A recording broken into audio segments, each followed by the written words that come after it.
There are moments in life when everything you thought you knew shatters in an instant. For Maya Collins, that moment came on a cold Tuesday night in her Lincoln Park apartment in Chicago, when the man she loved shoved her hard enough to send her crashing into the kitchen cabinet. She didn't scream. The impact knocked the air from her lungs before she could make a sound. What she felt instead was a sensation she'd never experienced before, a sickening crack that seemed to echo through her entire body, followed by a numbness that spread like ice water through her limbs. Her neck. Something was terribly, horrifically wrong with her neck. Maya slid down the cabinet, her vision swimming, her breath coming in shallow, panicked gasps.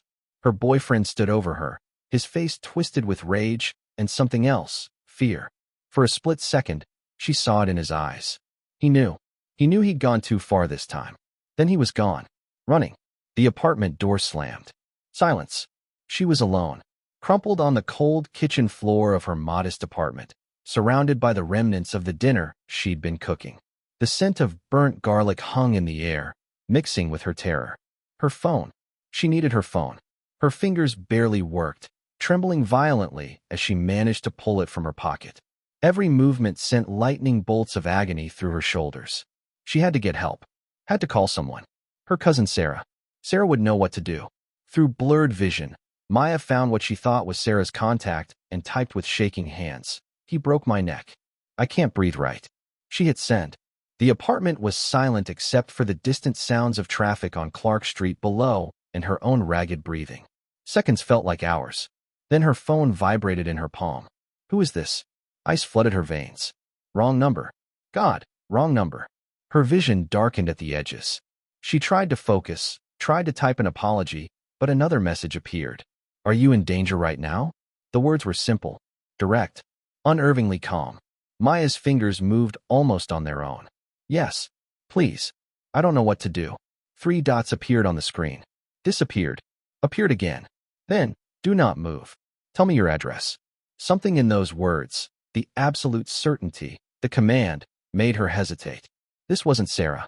This wasn't anyone she knew. But the next message came before she could process the strangeness of it all. "If you stop responding, I will assume you are dead."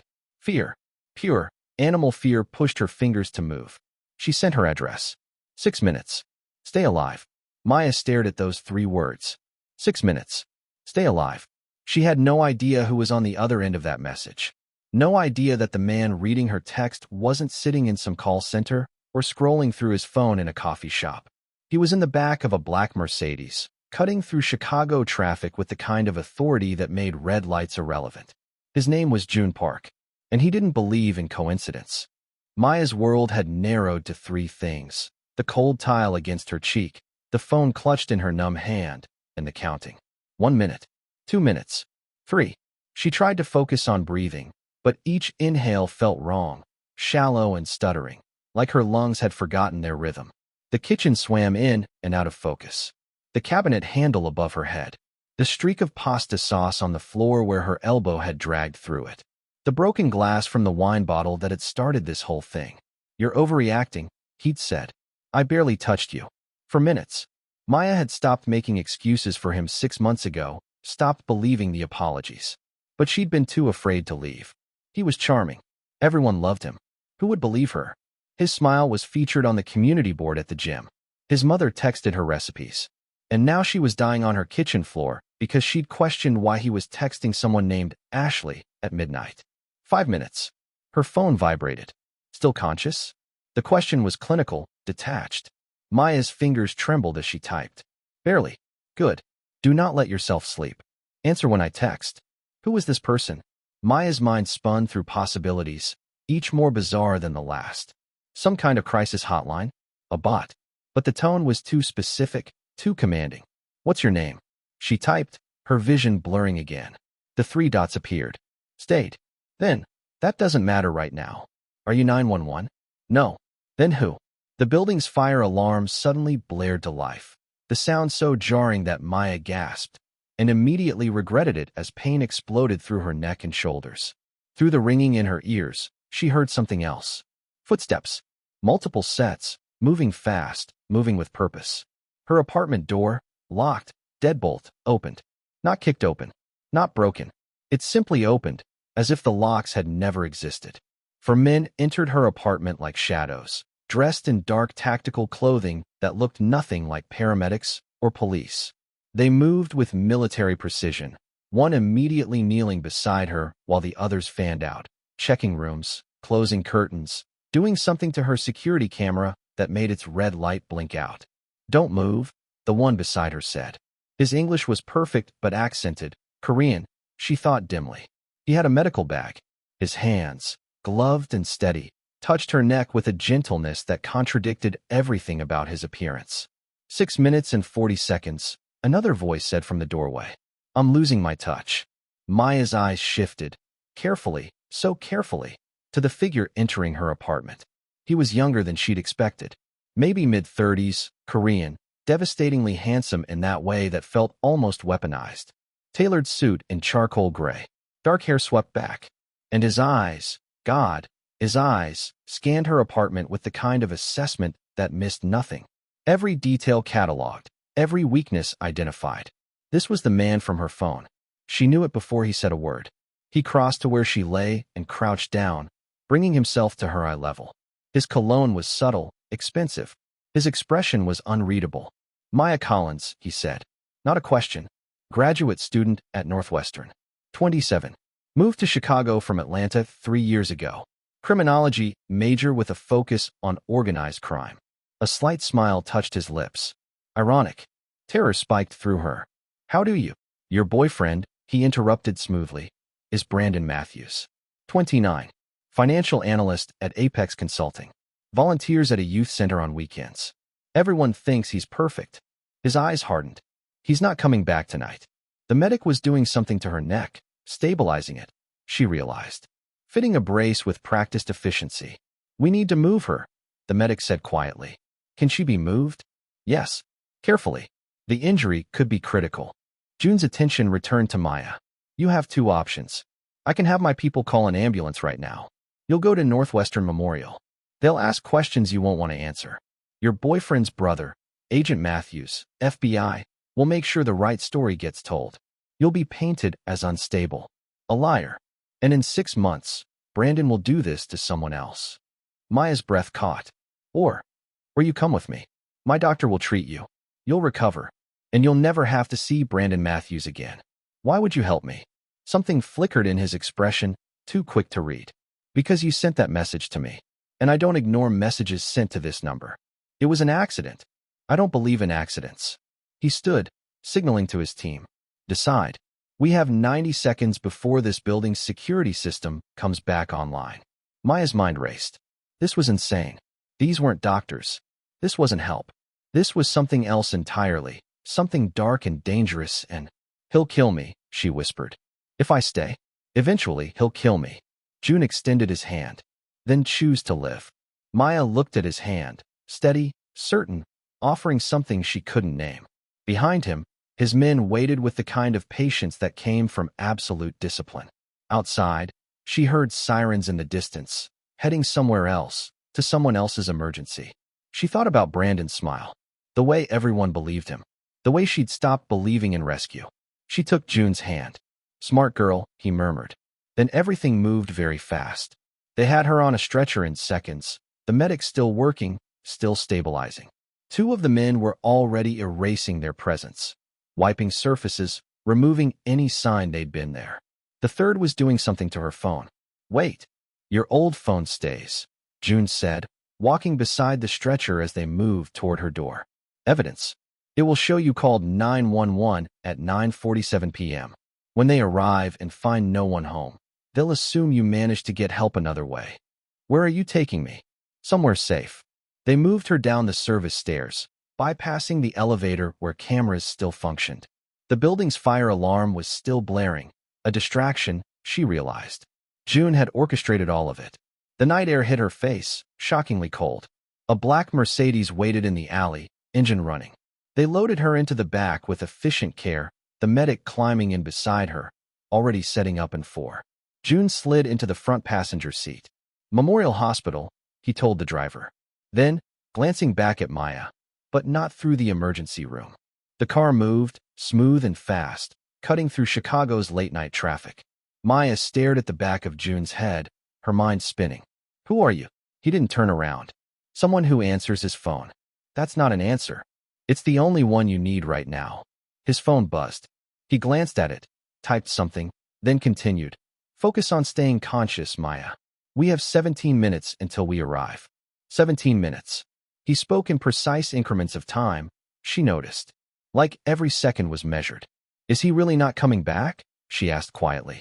This time, June did turn, meeting her eyes in the rearview mirror. Brandon Matthews no longer exists in any capacity that could hurt you. You have my word. Something in the way he said it made Maya's blood run cold. Not because she didn't believe him, but because she did. She'd been rescued. But she had the terrible, certain feeling that she'd just traded one cage for another. The only question was, which one would let her survive? The private medical facility June brought her to didn't exist on any map. It occupied the top 3 floors of a building in River North, tucked behind what appeared to be a luxury law firm. The entrance was underground, accessed through a parking garage that required 3 separate security checks. By the time they wheeled Maya through the pristine hallways, she'd counted at least 7 cameras and twice as many men in expensive suits who nodded deferentially at June. You own this place, she said. Not a question. I own many places. June walked beside her gurney, hands in his pockets, utterly relaxed. This one is particularly useful. The doctor waiting in the private surgical suite was a woman in her 50s, sharp-eyed and no-nonsense. She took one look at Maya's neck and started barking orders in rapid-fire Korean to the 2 nurses who appeared instantly. Dr. Yoon, June said in English, this is Maya Collins. She needs your best work. Dr. Yoon's eyes flicked to June, some unspoken communication passing between them. I see. Leave us.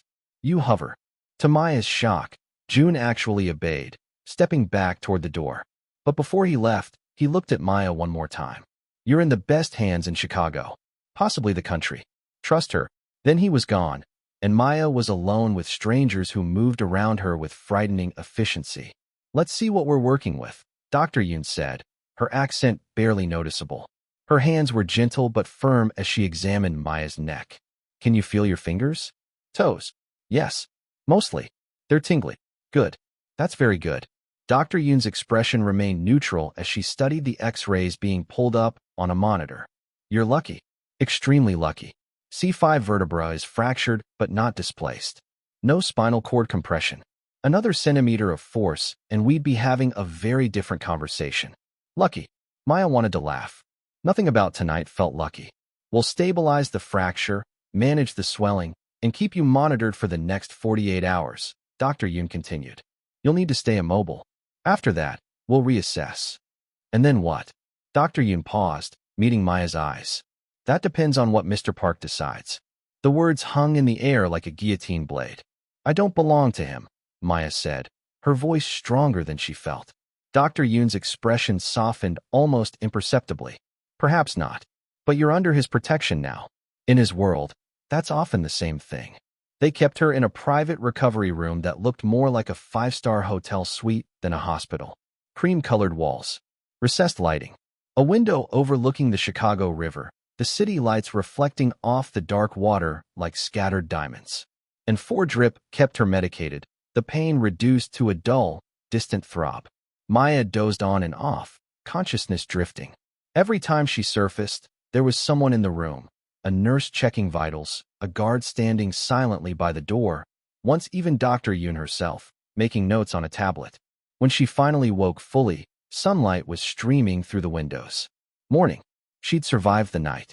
And June was sitting in the chair beside her bed. He'd removed his suit jacket, the sleeves of his white dress shirt rolled to his elbows. He was reading something on his phone, his expression distant and calculating. When he noticed her eyes open, he slipped the phone into his pocket and leaned forward slightly. How do you feel? Like I was thrown into a cabinet and broke my neck, Maya said. Her voice was hoarse. A slight smile touched his lips. Dr. Yoon says you'll recover fully.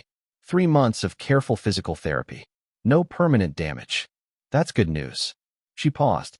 Why are you here? Where else would I be? Running your criminal empire? The smile widened.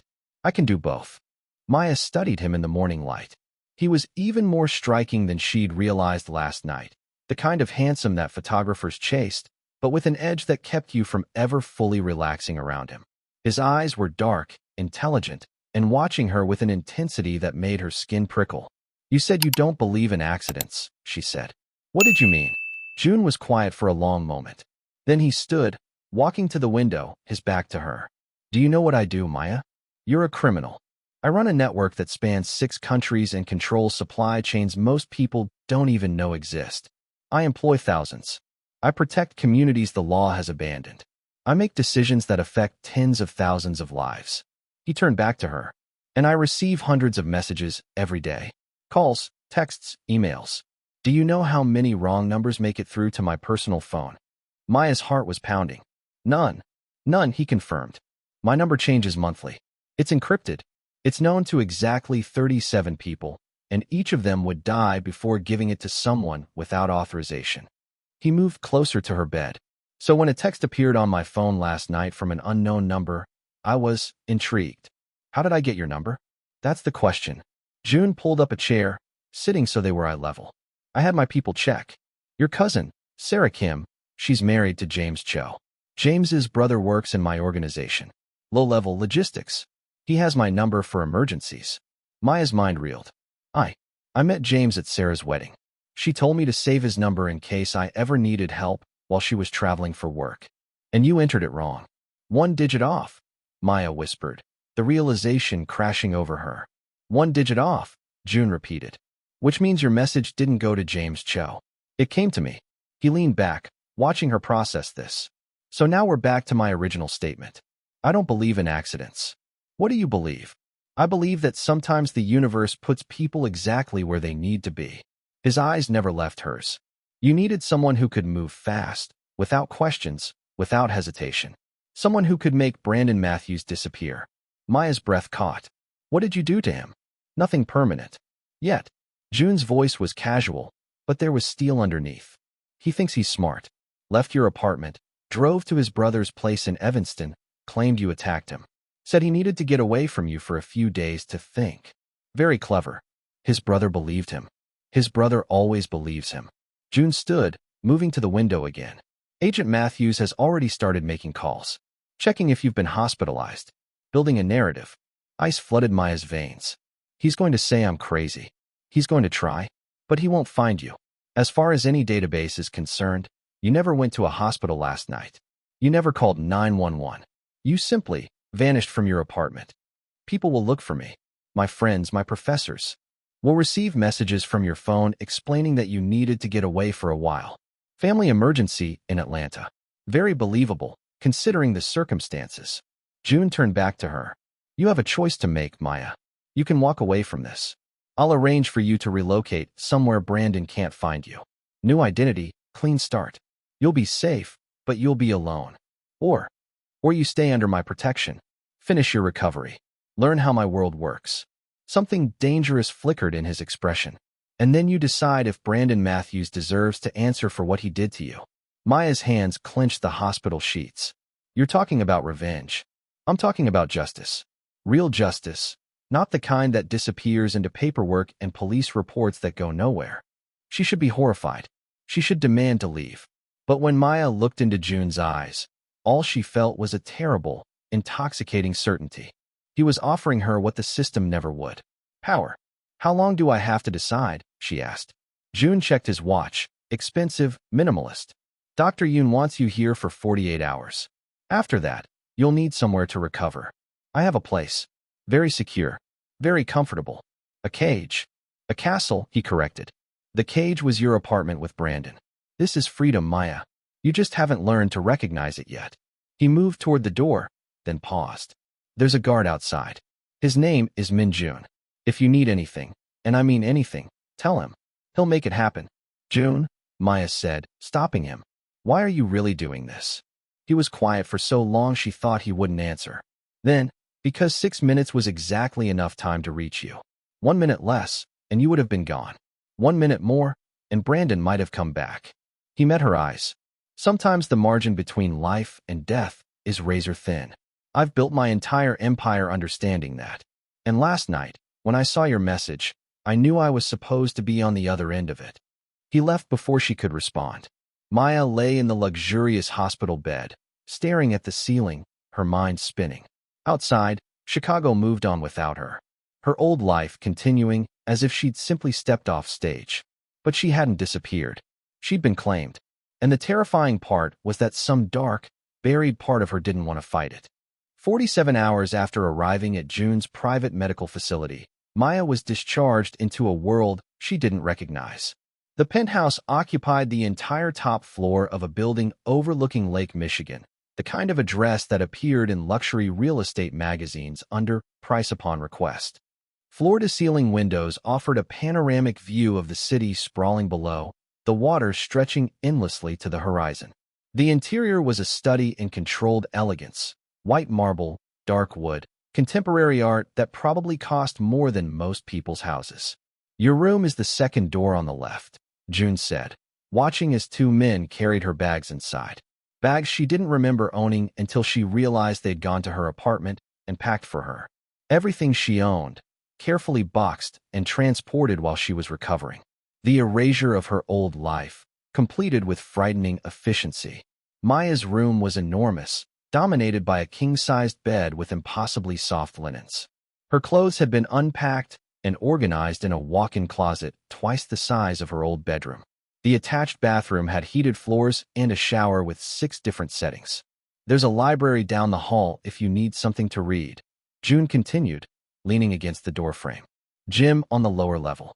Private chef comes in at 7 a.m. and 6 p.m. unless you prefer different times. Dr. Yoon will visit daily for the first week, then we'll reassess." Maya stood in the center of this beautiful cage, her neck still braced, and felt the weight of it all pressing down on her. "I can't afford this. You're not paying for it. That's worse." June tilted his head, studying her. "Is it? Or is it just unfamiliar? It's a debt I can't repay. I'm not asking you to repay it." He pushed off the doorframe, moving into the room with that predatory grace she was starting to recognize. "I'm asking you to heal, to recover, to decide what you want your life to look like now that you're not spending it afraid of Brandon Matthews. You keep saying I have choices, but I'm here because you decided I should be. You're here because you chose to take my hand," June corrected. "You could have refused. You didn't." Maya turned away from him, moving to the window. The view was breathtaking. The lake glittering in the afternoon sun, sailboats dotting the water, the city spread out like a kingdom. "How long have you been watching me?" The question hung in the air. When she looked back, June's expression had shifted, become unreadable. "What makes you think I've been watching you? You knew everything about me. My name, my age, my major, where I'm from. You had that information ready within minutes of receiving my text." Maya's analytical mind, the one she'd honed through years of criminology studies, was finally catching up to her shock. "You don't gather that kind of detailed background on someone in 6 minutes. Which means you already knew who I was." June was silent. "So I'll ask again. How long have you been watching me?" He moved to the window, standing beside her but not looking at her. His jaw was tight. 3 months. The confirmation hit her like a physical blow. "Why?" "James Cho's brother works for me. During routine security screening, we discovered his connection to Sarah Kim, which led us to you. You're studying organized crime, Maya.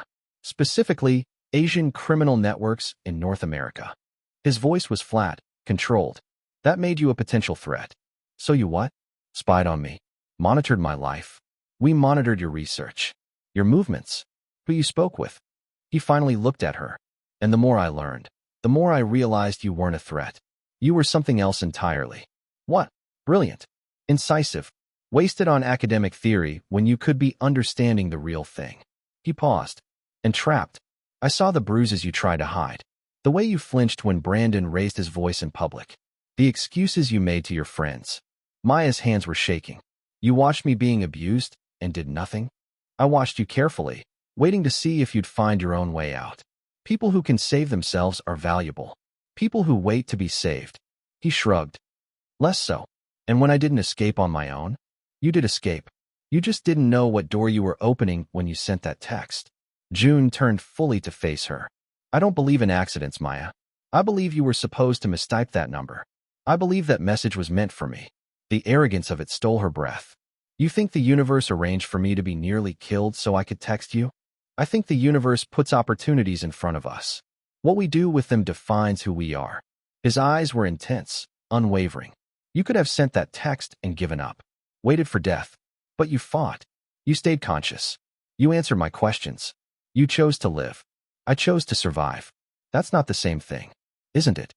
June moved closer, close enough that she could smell his cologne, see the faint scar above his left eyebrow. Survival is the first step. Everything after is choice. And now you're here, in this penthouse, with every resource I can provide at your disposal. So choose, Maya. What comes next? She wanted to slap him. She wanted to scream at him for his surveillance, his manipulation, his absolute certainty that he knew what was best for her. But more than that, underneath all the righteous anger, she felt something else. Curiosity. He was right about one thing. She'd spent years studying criminal organizations from the outside, theorizing about power structures and networks. And now she was standing inside one of the most sophisticated operations in North America, being offered a front-row seat. The academic in her was fascinated. The survivor in her was terrified. "What do you want from me?" she asked quietly. "Right now? Nothing. Heal. Rest. Learn to exist without fear." His expression softened almost imperceptibly. "Later? We'll see. You have a mind that understands how power works. That's rare. Valuable. You want to recruit me. I want to see who you become when you're not surviving. There's a difference." Maya laughed, a sharp, bitter sound. "You're insane." "Probably." June smiled, and for the first time, it reached his eyes. "But I'm honest about what I am. That's more than Brandon ever gave you." He moved toward the door, then paused. "One rule while you're here. Don't leave without security. Not because you're a prisoner, but because Brandon's brother is looking for you. And Agent Matthews has resources. You really think he'd try to find me?" June's expression hardened. "His brother assaulted you, and you disappeared. He's either worried about what you might say, or he's building a case to discredit you. Either way, yes. He'll try to find you." After he left, Maya stood in her beautiful new room, surrounded by luxury she'd never dreamed of, and tried to make sense of her life. 72 hours ago, she'd been a graduate student with a dangerous boyfriend and a future that terrified her. Now she was what? A guest? A prisoner? A project? She didn't know. What she did know was that June Park was the most dangerous man she'd ever met. Not because of his violence, though she suspected he was capable of terrible things, but because of his certainty. He moved through the world like someone who'd never encountered an obstacle he couldn't overcome. And he decided she was worth saving. That thought should terrify her. The terrifying part was that it didn't. Maya's first week in the penthouse taught her the difference between wealth and power. Wealth was the Hermes throw pillows on the couch, the La Marzocco espresso machine in the kitchen, the fresh flowers that appeared every morning in crystal vases throughout the apartment. Wealth was comfortable, soft, forgiving. Power was Min June, the stone-faced guard who stood outside her door every night. Power was the biometric locks that required June's approval to override. Power was the way conversations stopped when she entered a room, resumed only after someone made eye contact with whoever was in charge. Power was the invisible hand that controlled every aspect of her new existence. "You're healing well," Dr. Yoon said during her daily visit, examining Maya's neck with practiced efficiency. "Range of motion is improving. Pain levels manageable. Don't be stoic. Pain is information." Dr. Yoon made a note on her tablet. "I'm reducing the anti-inflammatories. You can start gentle physical therapy next week." "When can I take the brace off?" 2 more weeks. Maybe less if you're diligent about the exercises." Dr. Yoon's eyes flicked to Maya's face. "You're adjusting well. Better than most." "Most what?" "People June brings here." Dr. Yoon snapped her medical bag shut. "He has a tendency to collect broken things." "I'm not broken." "No," Dr. Yoon agreed. "You're bent. There's a difference. Bent things can straighten. Broken things just stay broken." She moved toward the door. "The question is whether you straighten back to your original shape or become something new entirely." After she left, Maya wandered the penthouse, learning its rhythms. The chef, a quiet man named Hiroshi, prepared meals that were architectural marvels of flavor and presentation. The housekeeper, Mrs. Chun, moved through the space like a ghost, everything spotless and organized. And then there were the guards, Min June and 2 others who rotated shifts, always present, always watching. June himself was a phantom. He came and went at irregular hours, sometimes in suits that cost more than cars, sometimes in dark tactical clothing that suggested he'd been somewhere doing things Maya tried not to imagine. He'd stop by her room, check on her recovery, ask about her day with the polite interest of a landlord. But there was always something beneath the surface. A calculation, an assessment. She felt like a chess piece he was studying, trying to determine her value on the board. On the 8th night, Maya couldn't sleep. The medication made her drowsy but restless, her dreams full of falling and hands around her throat. She slipped out of her room at 2 a.m., padding down the hallway in bare feet and borrowed silk pajamas that cost more than her security deposit. The penthouse was dark except for the ambient light from the windows. Chicago glittered below, a city that never truly slept. Maya moved to the kitchen, thinking tea might help, and found June sitting at the island, a glass of whiskey in his hand, staring at his laptop. He looked up when she entered, unsurprised. Trouble sleeping? The medication makes everything feel fuzzy. Dr. Yoon can adjust the dosage. He gestured to the seat across from him. Join me. Maya hesitated, then sat. Up close, she noticed details she'd missed before. The faint shadows under his eyes, the slight tension in his shoulders. Even predators got tired. What are you working on? She asked. Supply chain logistics. A shipment that should have arrived in Vancouver 3 days ago is delayed. He took a sip of whiskey. Delays cost money. Money creates questions. Questions create problems. What kind of shipment? June's lips curved. The kind I won't discuss with you. Yet. Because I might be an informant? Because you're still deciding who you are. And until you do, I'm careful about what I share. He closed the laptop. But I appreciate the interest. Maya traced patterns on the marble countertop. This place is beautiful. It's also suffocating. You want to leave. I want to feel like I could leave if I wanted to. You can leave any time, June said. The locks work both ways, Maya. I'm not keeping you prisoner. Aren't you? Every time I mention going somewhere, the library, a coffee shop, campus, there's a reason it's not safe. Brandon's brother is looking. The FBI is monitoring. I need security. She met his eyes. It's very effective, the way you cage someone while claiming to protect them. June was quiet for a long moment. Then he stood, walked to a drawer, and pulled something out. He set it on the counter between them. A phone. New, sleek, already activated. This is encrypted, he said. Untraceable to you or to me. It has numbers for Min June, Dr. Yoon, and me. It also has a car service app that will take you anywhere in Chicago, charged to an account that can't be traced back to you. He pushed it toward her. Take it. Leave if you want. Come back if you want. The penthouse door will open for you regardless. Maya stared at the phone. What's the catch? No catch. Just a request. If you leave, text me so I know you're alive. Not because I own you, but because I'd worry. The admission, small, almost casual, somehow hit harder than any declaration. Why? Maya asked. Why do you care? June leaned against the counter, his expression unreadable in the dim light. Do you know what it's like to build something from nothing? To claw your way up from a place where death is commonplace and mercy is a weakness? I do.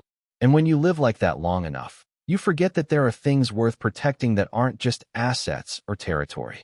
He picked up his whiskey glass, swirling the amber liquid. Then you sent that text. And for 6 minutes, I had a purpose that had nothing to do with profit or power. Just getting to you in time. He met her eyes. I haven't felt that kind of clarity in years. So yes, I care. Whether that makes me noble or selfish, I haven't decided yet. Maya's heart was pounding. You scare me. Good. I should. I'm dangerous. That's not why you scare me. She stood, the phone still between them. You scare me because part of me wants to stay. Part of me wants to learn this world, understand it, maybe even become part of it. And that's not who I thought I was. June's expression softened. Maybe you're discovering who you actually are. Without the fear. Without the performance of being someone's perfect victim. Or maybe you're corrupting me. Maybe, he agreed.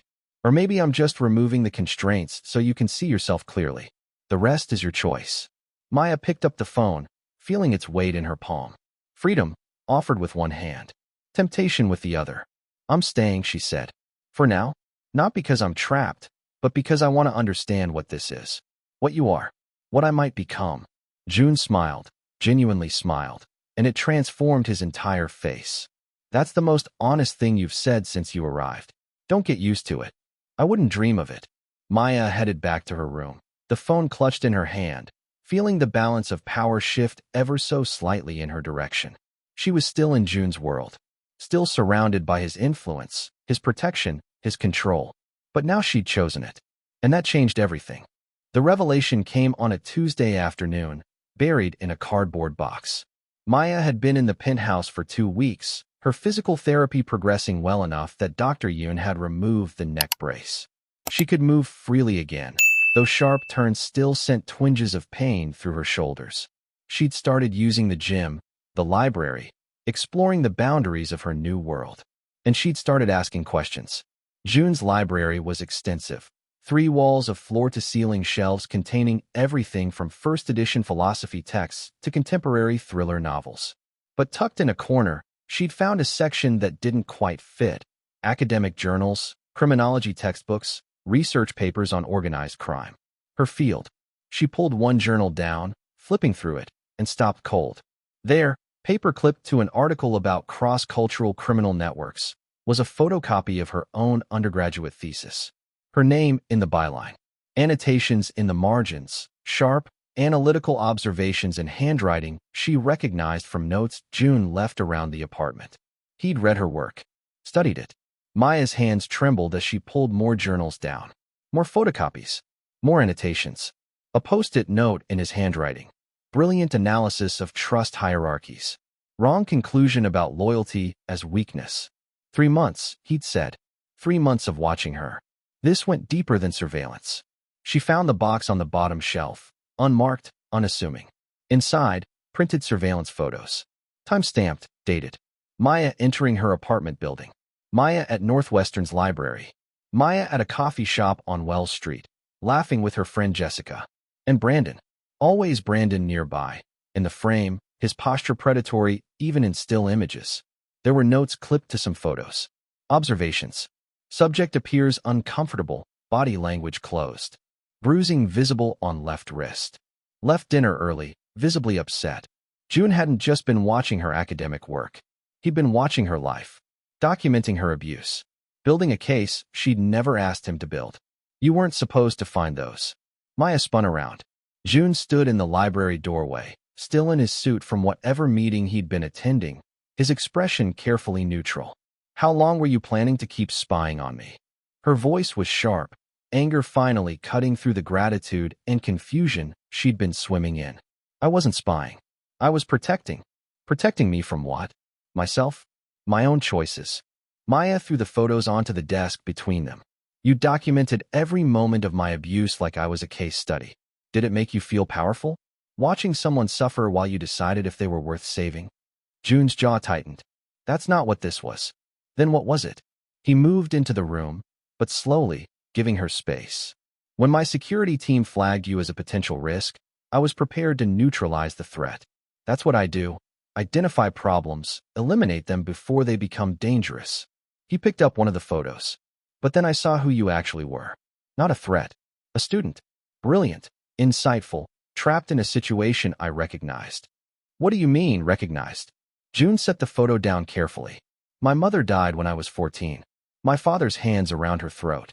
He was respected, a businessman, well-liked in our community. No one believed me when I tried to tell them what he was really like. His voice was flat, emotionless. So I learned to document everything. To gather evidence no one could dispute. Maya's anger faltered. June, I saw you with Brandon, and I saw my mother.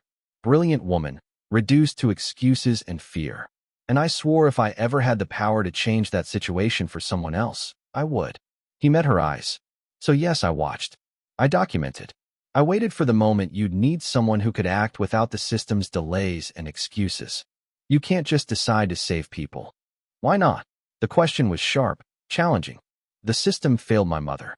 It was failing you. Someone needed to be ready when it all fell apart. I made myself ready. Maya sank into a chair, her mind reeling. This is insane. You're talking about stalking, surveillance. I'm talking about seeing someone in danger and refusing to look away. June crouched down so they were eye level. Yes, it crossed lines. Yes, it violated your privacy. And yes, I'd do it again. Because that surveillance is the reason I could reach you in 6 minutes instead of 60. That doesn't make it right. No, he agreed. But it kept you alive. And in my world, that's what matters. Maya stared at this man who'd inserted himself into her life, rearranged her entire existence, and somehow made it feel like salvation instead of kidnapping. What did you do with this information? Nothing. Yet. What does that mean? June stood, moving to the window. It means I have enough documented evidence to destroy Brandon Matthews and his brother's career. Every assault, every threat, cross-referenced with dates and times. Medical records from Dr. Yoon showing the extent of your injury. Your text message to me, proving you feared for your life. You're building a case. I'm building insurance. If Brandon or his brother ever comes looking for you, I have the means to bury them both. Legally, socially, professionally. He turned back to her. But that's your decision to make, not mine. The evidence exists. What you do with it, if anything, is entirely up to you. Maya's breath came in short gasps. You're giving me power over them. I'm giving you choices. Real ones, not the illusion you've been living under. June's expression was intense. Brandon stole your agency, made you feel helpless. I'm returning it. You want to forget he exists and move on? The evidence stays buried. You want him to face consequences? I'll make sure it happens. You want him to pay in ways the legal system can't touch. A pause. I can arrange that too. The room felt too small suddenly, the implications too vast. I need time, Maya whispered. Take all the time you need. The evidence isn't going anywhere.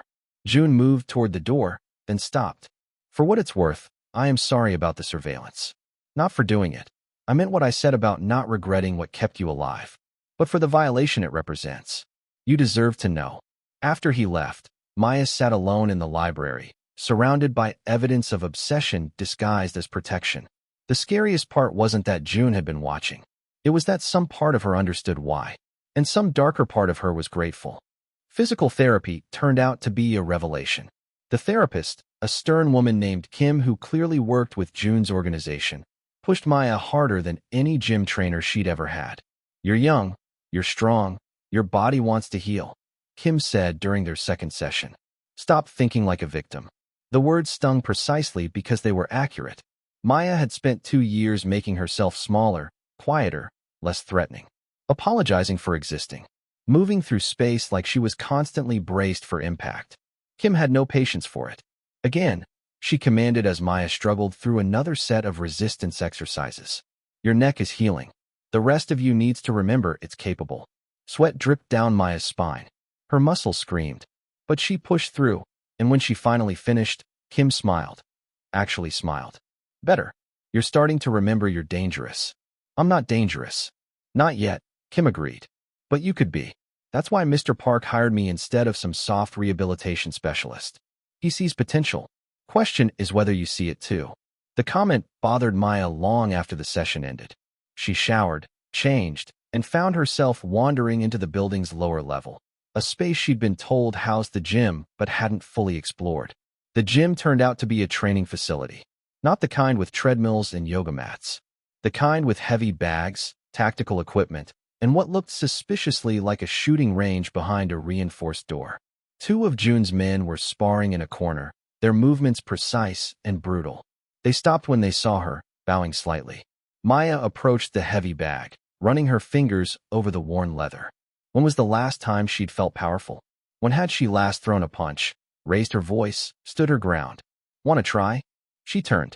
June was leaning against the doorframe, dressed in workout clothes instead of his usual suit, black compression shirt, tactical pants. Somehow even more intimidating than when he was dressed for business. I don't know how. I can teach you, if you want to learn. It was the if you want that made her say yes. June was a patient teacher and a ruthless one. He started with stance, with breathing, with the basic mechanics of how to throw a punch without breaking her own hand.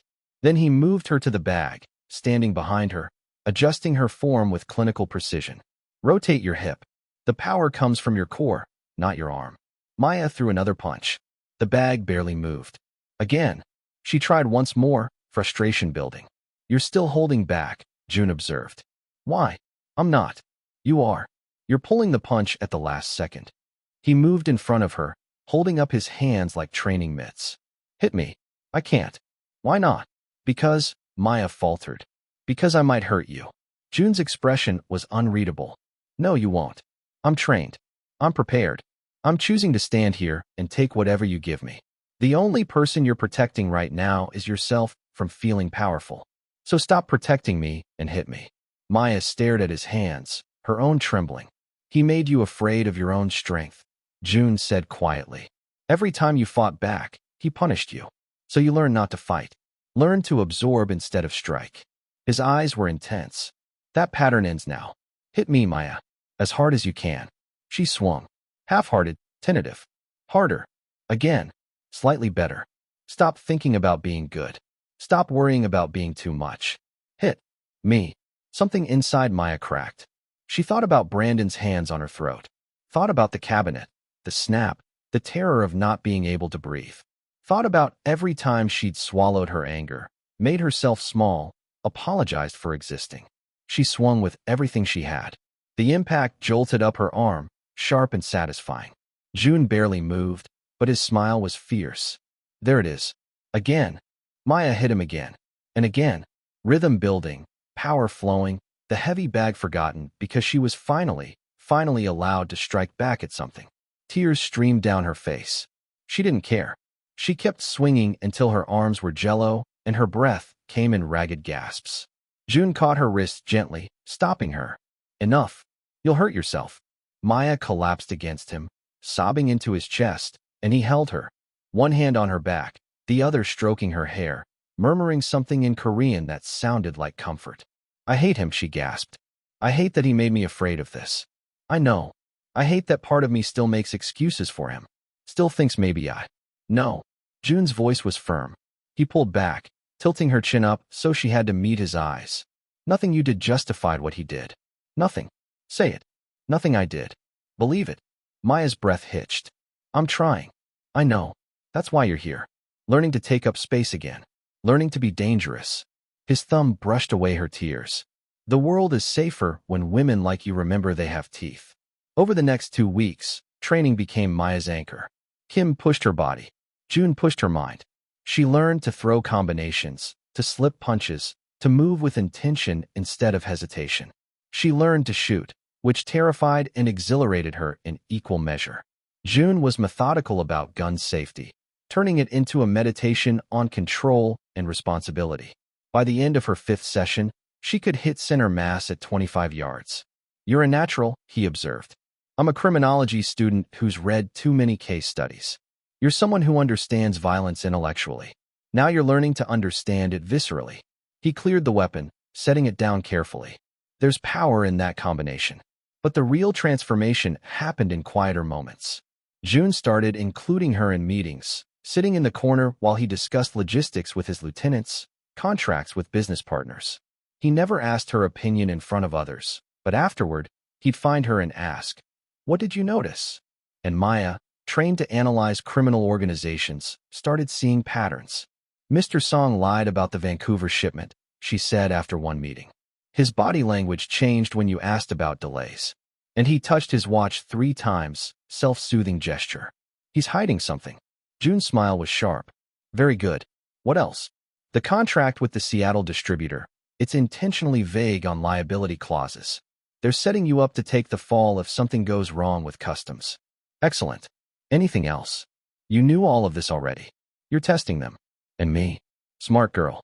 June handed her a folder. Read this tonight. Tomorrow I'll explain what we're going to do about Mr. Song's creative accounting. Maya took the folder, felt its weight. You're training me. I'm educating you. There's a difference. For what purpose? June's expression turned serious. Because smart people waste in cages, even beautiful ones. You have a mind that sees patterns, understands systems. That's valuable. What you do with that value is up to you. But I'd rather you make the choice knowing what you're capable of. That night, Maya stood in front of her bathroom mirror, studying herself. The bruises had faded. The pain had receded. Her body was stronger than it had been in years. But the real change was in her eyes. She looked like someone who could hurt back.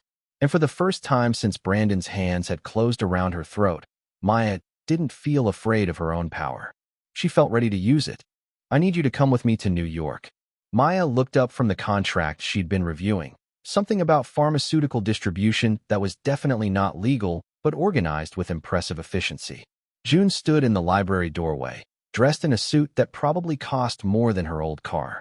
When, tomorrow, charity gala, Arts Foundation. He moved into the room. Normally I'd go alone, but this year they're expecting couples, and I'd rather bring someone I trust. You trust me, more than you trust yourself. June sat across from her. It's a visibility thing. Philanthropic appearances, schmoozing with old money families, writing large checks for good causes. Extremely boring, but necessary. Maya studied him. Why me? Because you're brilliant, well-educated, and can hold your own in conversations about art and culture.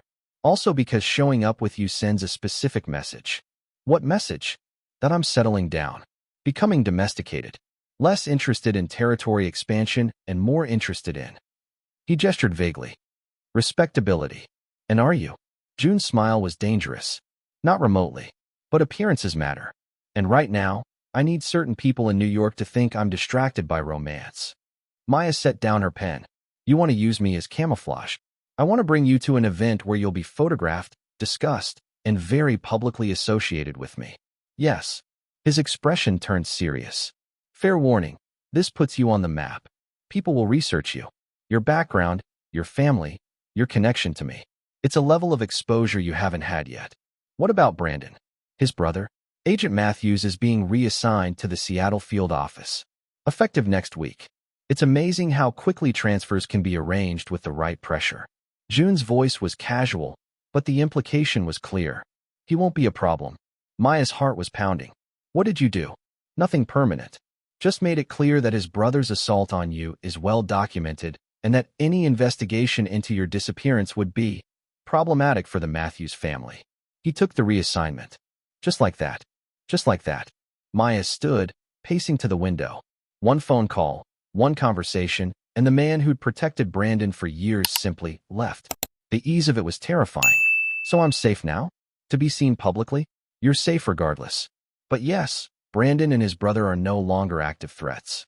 June joined her at the window. The question is whether you're ready to step into this world fully. Once you're photographed with me at a public event, there's no going back to being anonymous. Maya thought about the woman she'd been 3 months ago, small, scared, invisible. Then she thought about the woman she'd become, trained, educated, capable of patterns of violence and understanding. What should I wear? June's smile was brilliant. I'll have something sent over. The dress arrived the next morning in a garment bag from a designer whose name Maya recognized from fashion magazines she couldn't afford. Deep emerald silk that draped like water, cut to show confidence without desperation. Shoes that cost more than a month's rent at her old apartment. Jewelry that came with a security guard. You look stunning, June said when she emerged from her room, and the way he said it, genuine, slightly odd, made her blush. I feel like I'm playing dress up. You're not playing anything. You're making an entrance.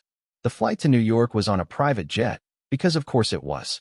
Maya tried not to gape at the cream leather seats, the full bar, the way June conducted business calls while they flew over Pennsylvania. She'd entered a world where this was normal. The gala was held at the Metropolitan Museum of Art, the venue closed to the public for the evening. Maya stepped out of the car onto a red carpet lined with photographers, and the flashes were blinding. June, who's your date? Is this official? What's your name?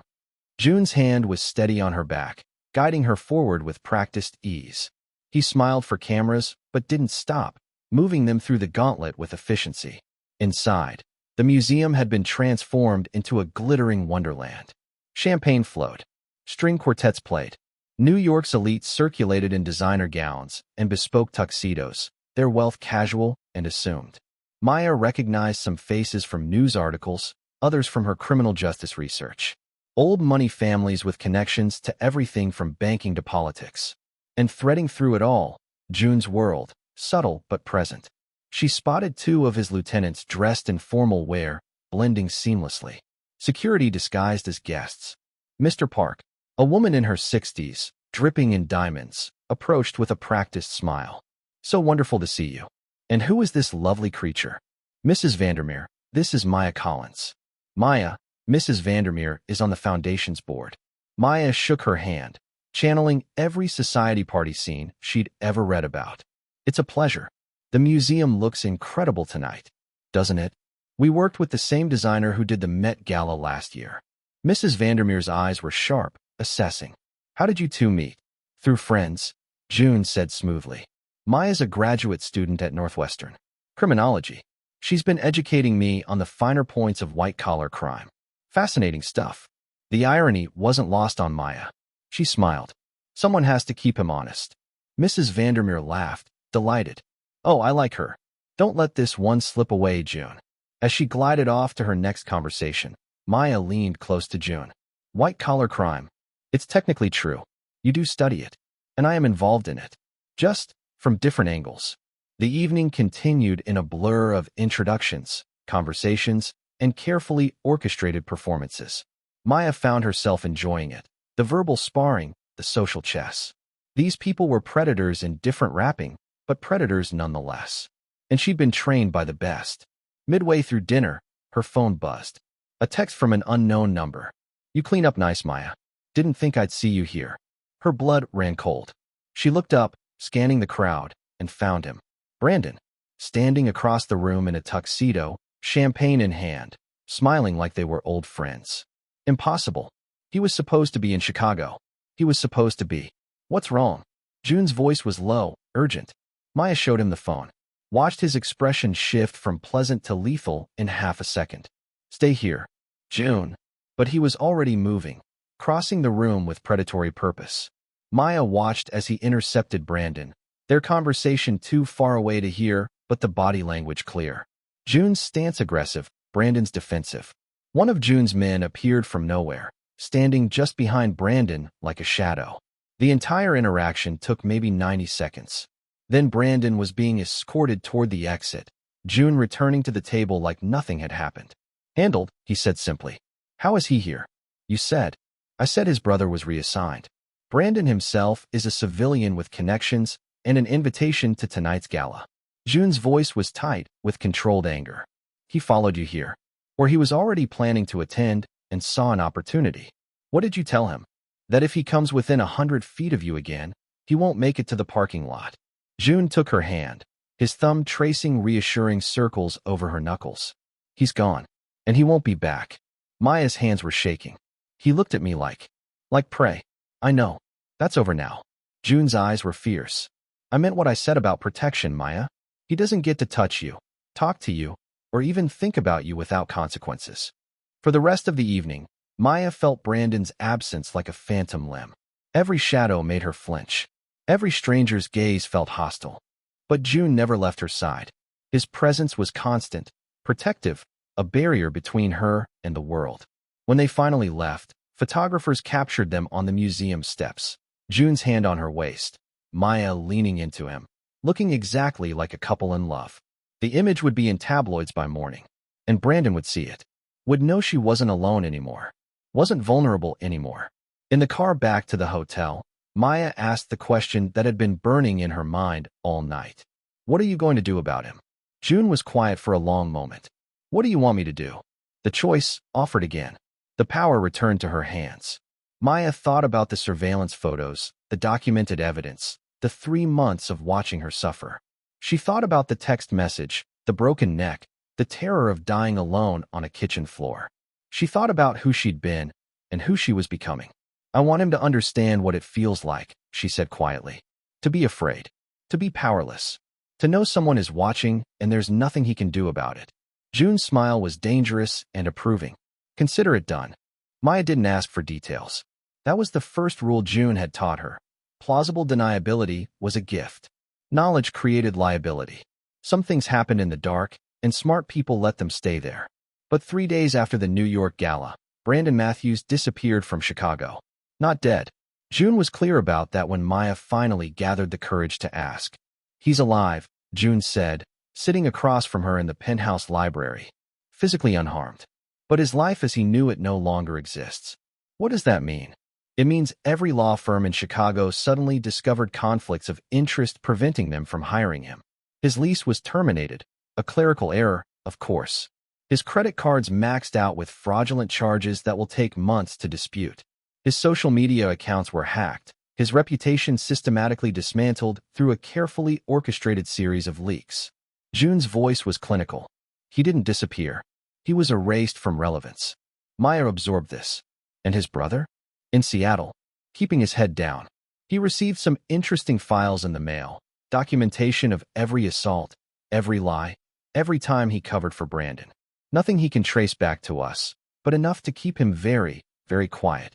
It should have horrified her. The efficiency of it, the ruthlessness. Instead, Maya felt only a cold satisfaction. He tried to call me, she admitted. 2 days ago. Unknown number, but I recognized his voice on the voicemail. He was crying, begging me to help him, to tell whoever I knew to stop. What did you do? Deleted it. Blocked the number. She met June's eyes. I feel like I should feel guilty, but I don't. Guilt is for people who hurt the innocent.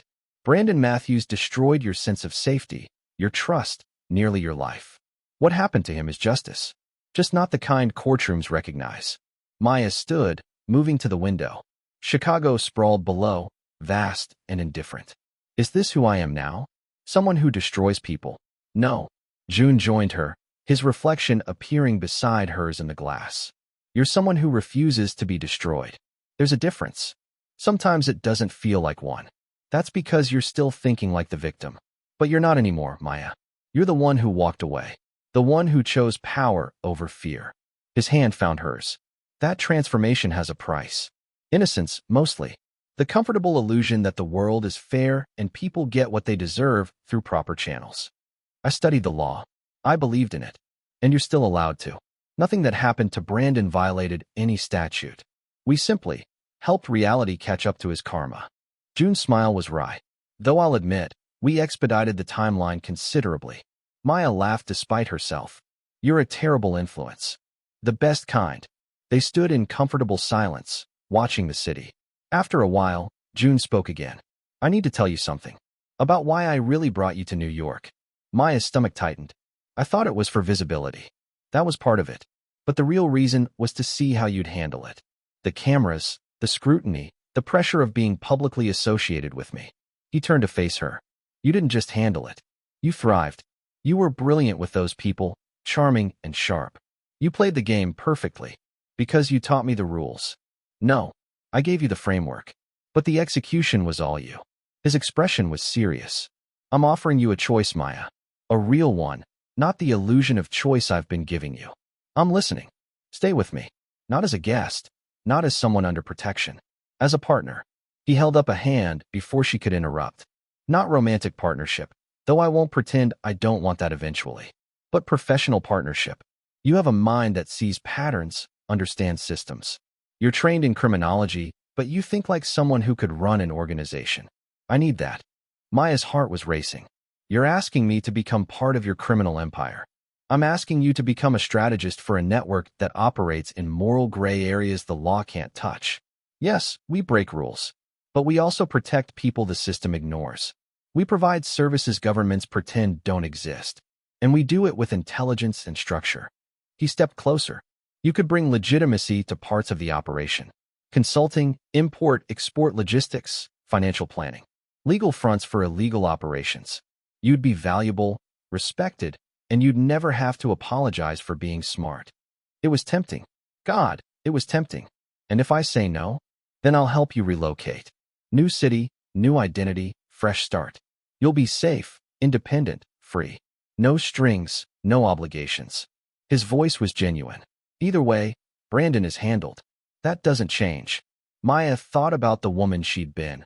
Afraid, small, convinced her intelligence was intimidating. Then she thought about who she'd become. Strong, capable, unafraid to take up space. Can I think about it? Take all the time you need. This isn't a decision to make lightly. But even as she said it, Maya knew what her answer would be. She'd tasted power. Real power. Not the illusion of control Brandon had dangled. And she'd discovered something about herself. She liked it. Maya made her decision 3 weeks later, in a boardroom overlooking Lake Michigan. June had invited her to observe a meeting with his senior leadership. 8 men and 2 women who controlled different aspects of his network from Vancouver to New York. They were discussing expansion into Seattle, the logistics of establishing new supply routes, the politics of negotiating with entrenched local operations.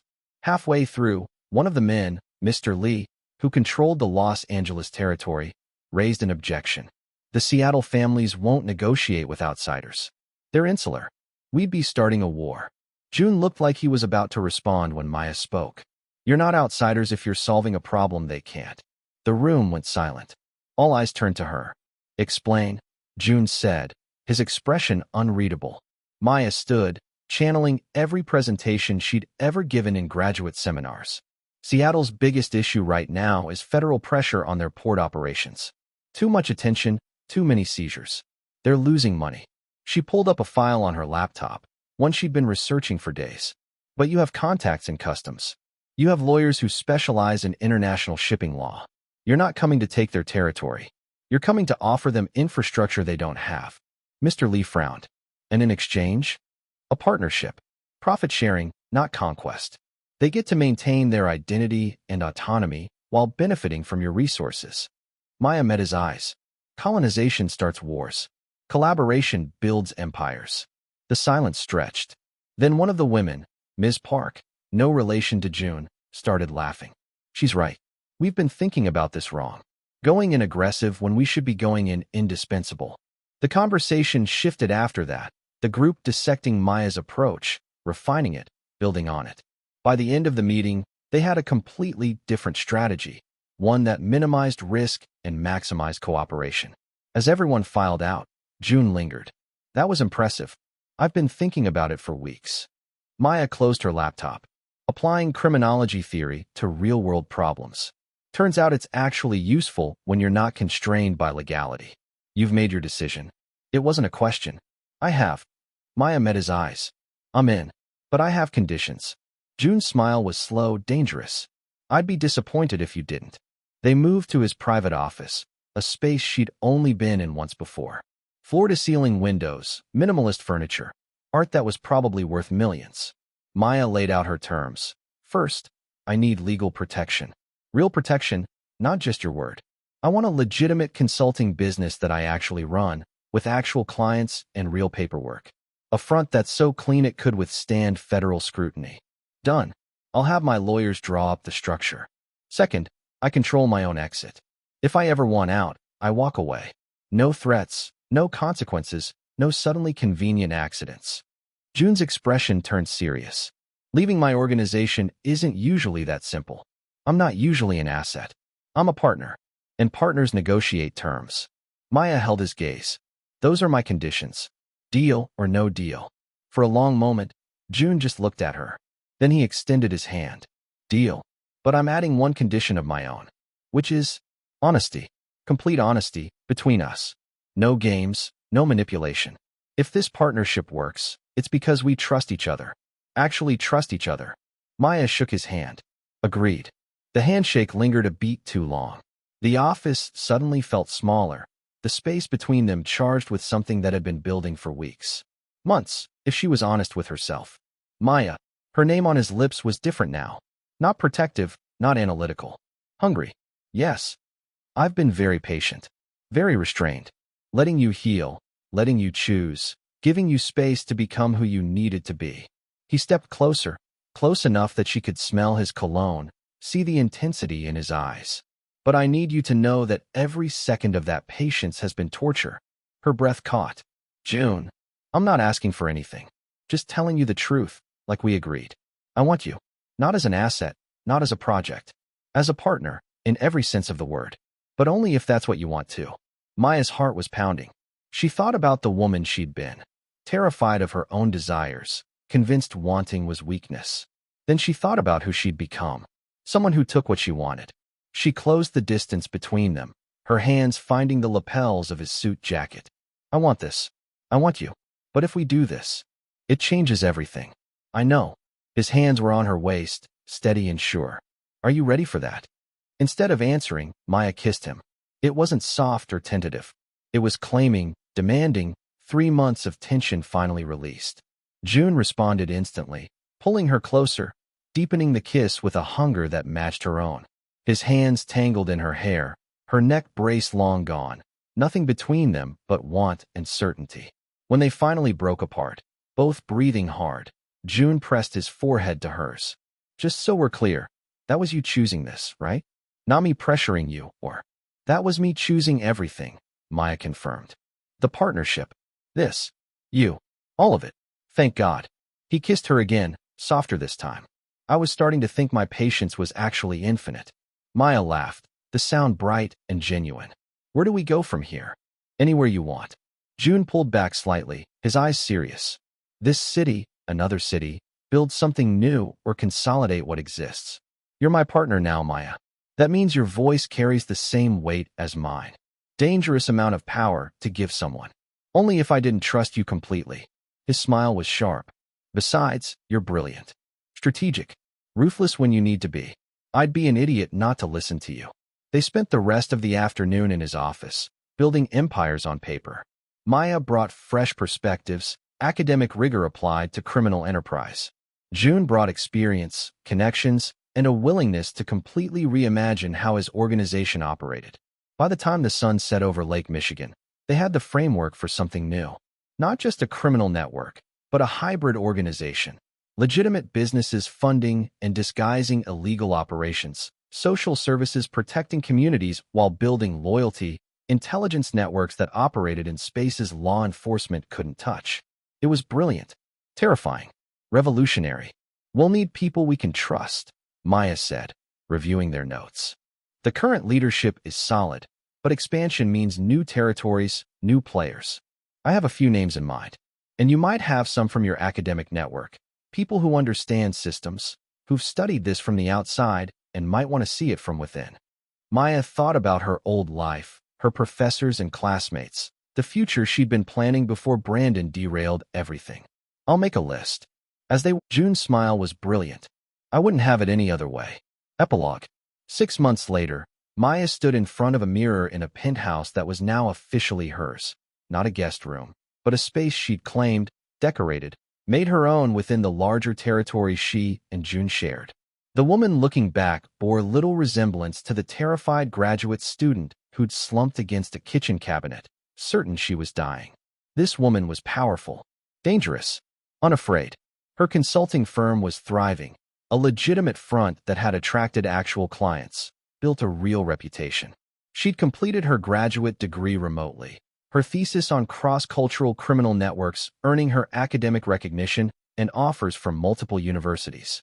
She'd declined them all, because the real education was happening here, in rooms where decisions were made that shaped cities, where power flowed through channels the law couldn't touch. Brandon Matthews had never recovered. Last she'd heard, he was working retail in Kansas City. His brother transferred again, this time to Alaska. Their family name tainted by strategic leaks, their influence shattered. Justice of a kind. Her phone buzzed. A text from June. Meeting ran late. Dinner at 8. She smiled, typing back. Only if you promise not to work through dessert like last time. No promises.